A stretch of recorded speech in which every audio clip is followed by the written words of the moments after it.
نبوت تو تخلیق آدم سے بھی پہلے نہ صرف آقا علیہ السلام کو عطا ہو گئی تھی بلکہ اس کا فیض بولیے جاری ہو گیا تھا.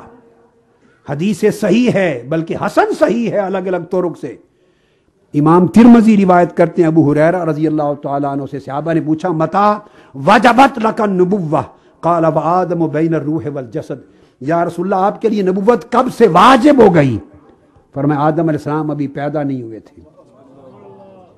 حضرت میسرۃ الفجر روایت کرتے ہیں امام حاکم طبرانی روایت کرتے ہیں حدیث صحیح ہے اسنادن اور امام بخاری نے بھی روایت کیا تاریخ الکبیر میں. وہ پوچھتے ہیں قلت متا کنت نبیا. بعض احباب اس کا معنی غلط سمجھتے ہیں غلط فہمی ہوتی وہ لیتے ہیں کہ اس کا مطلب ہے میں اللہ کے علم میں نبی تھا. اللہ کے علم میں حضور کا اس وقت نبی ہونا یہ کون سی فضیلت کی بات ہے؟ اللہ کے علم میں تو ہر ایک کا نبی ہونا تھا. آپ اور ہم جو لندن میں بیٹھے ہیں ہمارا پیدا ہونا بھی اللہ کے علم میں تھا. مینار پاکستان پر بیٹھے ہوئے ہر شخص نے تشریف لانا ہے اس کا بھی علم تھا اللہ کو. ہر نبی کی نبوت اللہ کے علم میں تھی. علم الہی میں ہونا فضیلت نہیں کہ اللہ کے علم میں آپ کب سے نبی ہیں. معاذ اللہ اس طرح کا تو سوال ہی کفر بن جاتا ہے. اس کا مطلب ہے کوئی وقت ایسا بھی تھا جب اللہ کے علم میں نہیں تھا حضور کا نبی ہونا. کب سے اللہ کے علم میں آپ نبی ہونا آئے؟ اس کا مطلب ہے کوئی ٹائم ایسا بھی تھا جب اللہ کو معلوم نہیں تھا. استغفر اللہ العظیم. نبوت دینی کس نے تھی؟ علم کا تو سوال کرنا ہی جہالت ہے.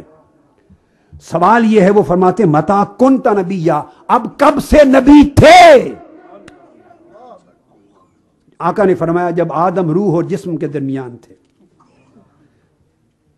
یہ حدیث ابن عباس نے بھی روایت کی. امام احمد بن حنبل نے اس کو روایت کیا. طبرانی نے اسنادہ صحیح ورجالہ کلہم ثقات رجال الصحیح. اس کے سارے سند کے رجال صحیح ہیں. ایک صحابی روایت کی آقا علیہ السلام سے کہ متا اخذ میثاقک آپ سے نبوت کا حلف کب لیا گیا؟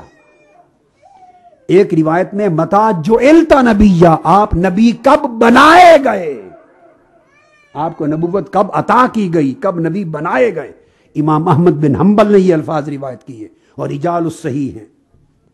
حضرت عمر فاروق رضی اللہ تعالیٰ عنہ بھی روایت کرتے ہیں یہی مضمون. سیدنا فاروق اعظم اس میں فاروق اعظم رضی اللہ تعالیٰ عنہ فرماتے متا جعلت نبیا یا رسول اللہ آپ کب نبی بنائے گئے تھے؟ کس کو یہ سوال کرنے کی ضرورت کیوں پیش آئی؟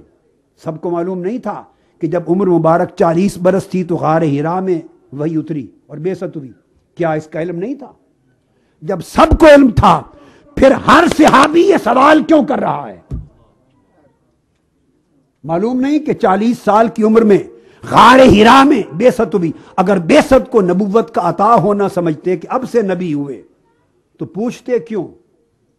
انہیں معلوم تھا کہ یہ تو اعلان ہوا نبوت کا, یہ تو نبوت کو ظاہر کرنے کا امر ہوا, یہ تو قرآن کی وحی کا نزول شروع ہوا, اور یہ نبوت عطا نہیں ہوئی. ہر صحابی جانتا تھا کہ نبی پہلے سے ہیں, نبوت پہلے سے ہے, اس لیے پوچھتے تھے آقا کب سے نبی تھے؟ یہ تو ظاہر ہوا, ظاہر اب کیا گیا غار ہرا کی وحی سے, مگر نبی تھے کب سے؟ تو فاروق اعظم پوچھتے ہیں متا جعلت نبیا, آقا اصل بات بتائیں کہ آپ نبی بنائے کب گئے تھے؟ تو آقا علیہ السلام نے فرمایا اس وقت بھی نبی تھا جب آدم علیہ السلام ابھی پانی اور مٹی میں تھے. تو الغرض کثیر احادیث ہیں جنہیں بیسیوں سینکڑوں کتب حدیث میں الگ اسانید کے ساتھ ائمہ نے روایت کیا ہے. مقصود بیان کرنے کا یہ تھا اتنا حصہ کہ آقا علیہ الصلوۃ والسلام کے لیے دو اہتمام الوہی طور پر اللہ رب العزت نے کیے.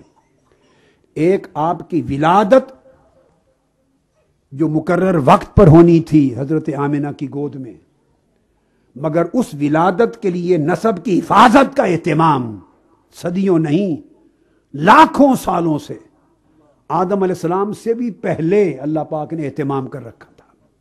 اور دوسرا اہتمام وہ نبوت جو شہر مکہ میں غار ہرا میں ظاہر ہونی تھی 40 برس کی عمر میں, اس نبوت کا عطا کیا جانا اور اس کے فیض کو جاری کرنا اور انبیاء سے اس نبوت پر ایمان لانے کا حلف لینا، یہ تخلیق انسانیت سے بھی پہلے تھا۔